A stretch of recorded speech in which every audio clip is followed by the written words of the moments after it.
This episode is brought to you by LinkedIn. Psst, healthcare pros, word's out, and it's too good to keep quiet. Look, LinkedIn is revolutionizing job hunting, making it possible to search by specialty, shift preference, and salary. Endless scrolling is out. Whether it's a mental health therapist or dental hygienist, finding the perfect role is faster and easier than ever. Head to linkedin.com/healthcare and start your search today. Hey, it's Paris. You know I love sparkly things, right? Like stars. Duh. And thanks to Hilton and AutoCamp, I just slept under them. Picture me, serving looks by the fire outside my luxurious Airstream, making s'mores with the kids, while a national park is our backdrop. The great outdoors meets Hilton hospitality. That's hot. Explore all the new ways to stay at Hilton.com. Hilton for the stay. Good morning. I'm Michael Kovnat, and this is the Next Big Idea Daily. What if the best way to win in business is to do the exact opposite of what everyone else is doing? While most CEOs chase growth at all costs, Yvon Chouinard, the founder of Patagonia, chose a different path. Starting out as a rock climber and adventurer, when he pivoted to business, he built products to last, created a company culture where surfing sometimes mattered more than spreadsheets, and even risked profits to protect the planet. And then, in a move almost unheard of in corporate America, he gave the entire company away. In his new book, Dirtbag, Billionaire, how Yvon Chouinard built Patagonia, made a fortune, and gave it all away, New York Times journalist David Gellis tells the story of how a reluctant businessman reshaped capitalism and shows us what it looks like to build a company that puts people and the planet first. Here's David to share some of his big ideas.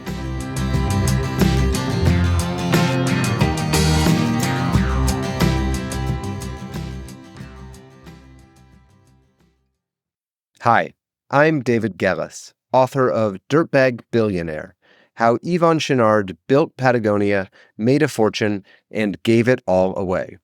Patagonia, as you may know, is the apparel company from California that is known for its environmental activism, progressive human resources policies, and extensive efforts to clean up its supply chain. And Yvon Chouinard is the rock climber, blacksmith, and adventurer who founded the company more than 50 years ago. Now, I've been covering business for more than 20 years as a reporter for the New York Times, the Financial Times, Forbes, and the Miami Herald. I've seen the good and bad of capitalism.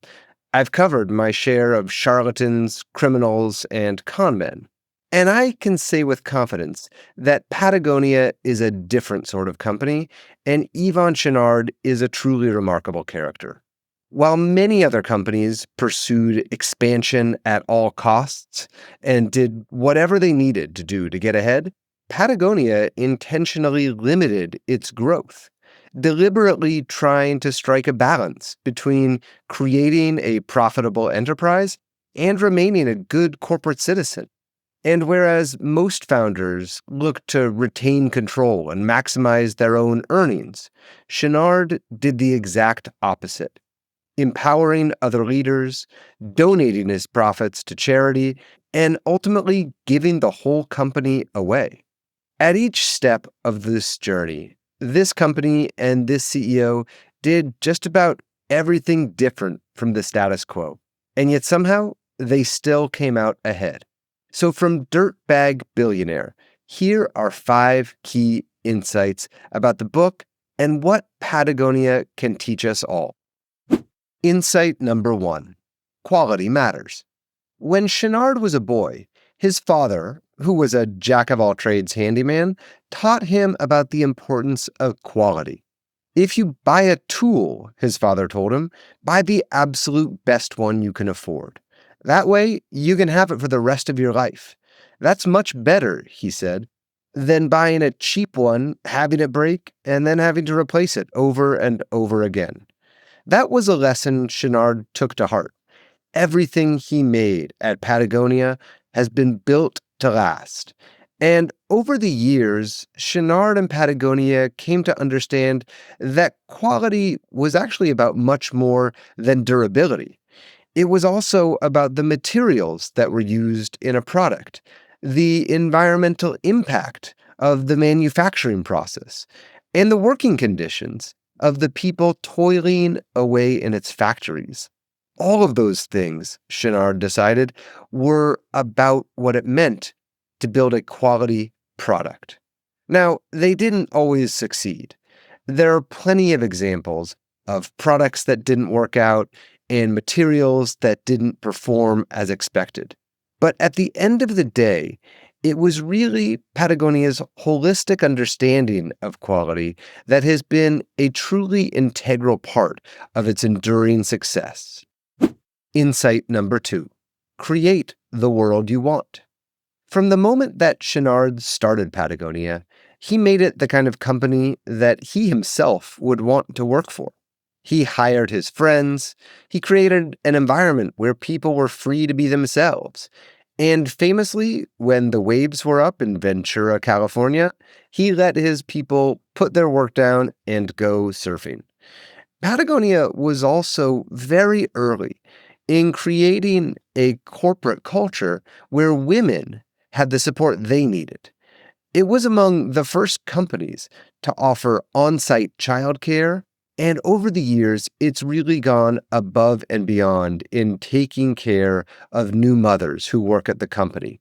Even to this day, it offers nursing mothers who need to travel for work a stipend so they can travel with a companion who can look after the baby while they're taking their meetings.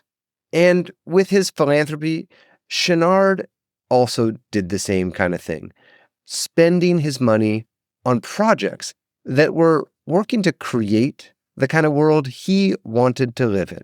In particular, he spent a huge part of his fortune buying up land in South America and conserving it, part of this grand project to create a new series of national parks.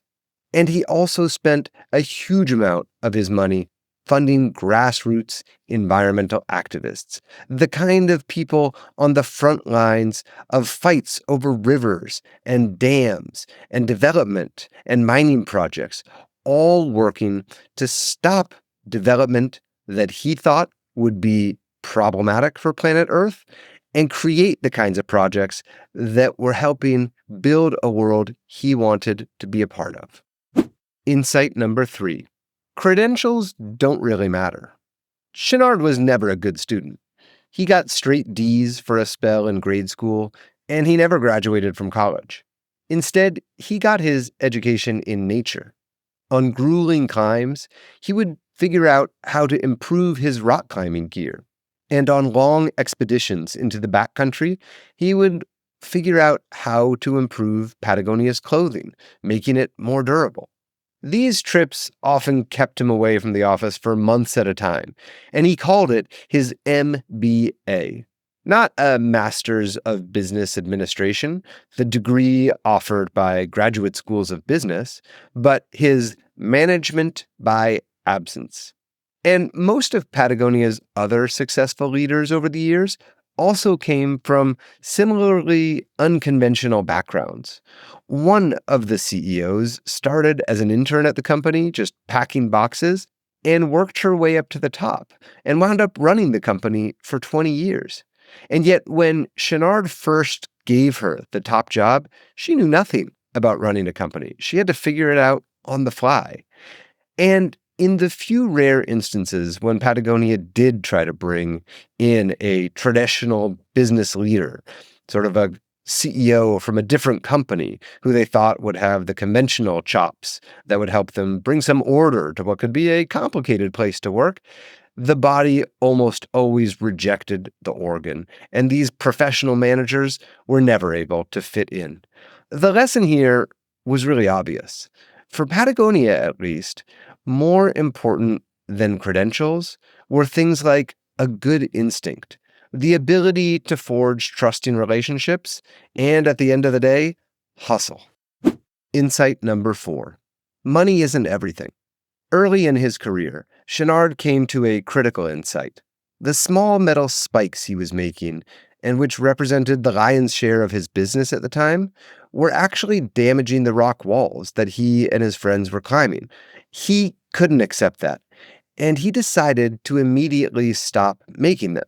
Now, this was an incredibly risky move. There was no obvious replacement, and he was jeopardizing his entire business.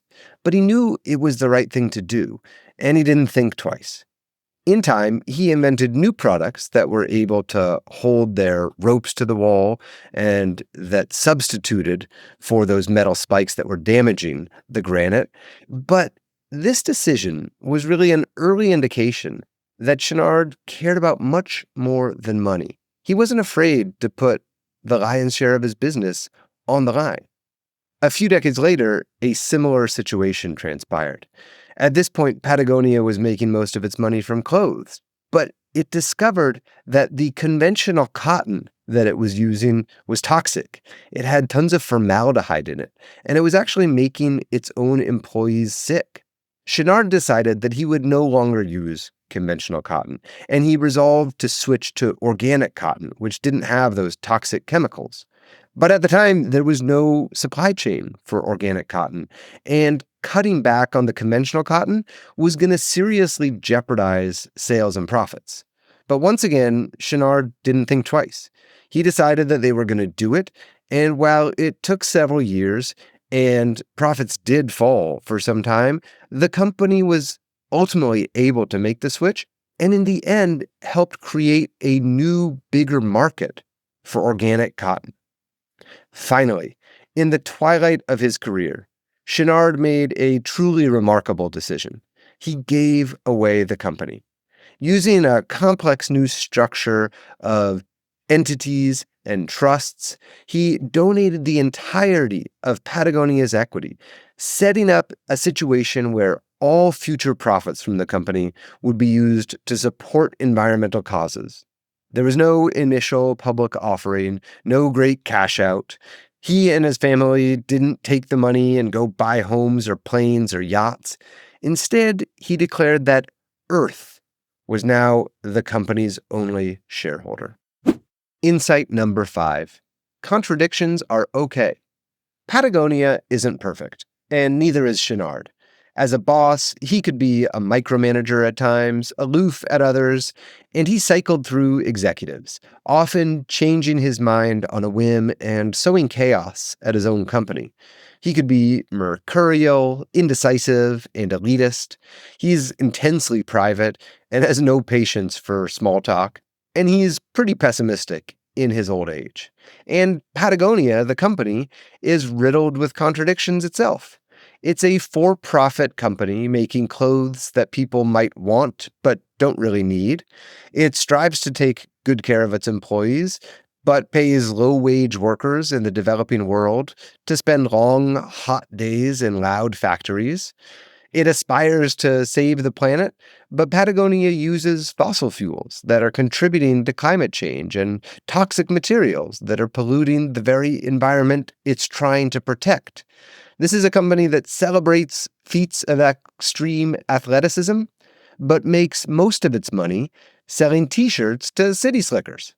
Patagonia's own leaders are keenly aware of the hypocrisy embedded in their work.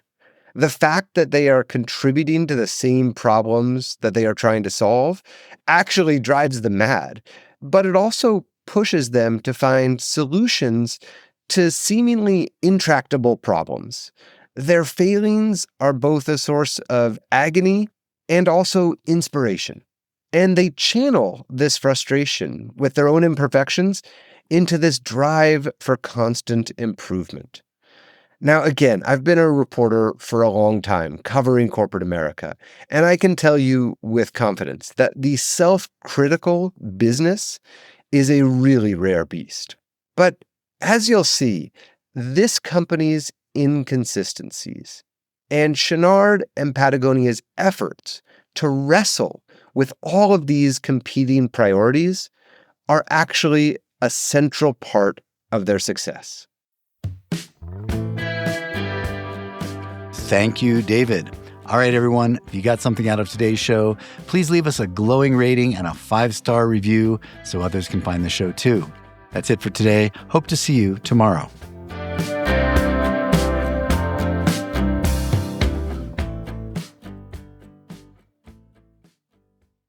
You take your trading seriously, and so should your broker. At EdgeClear, we believe every futures trader should have access to professional tools and 5-star service.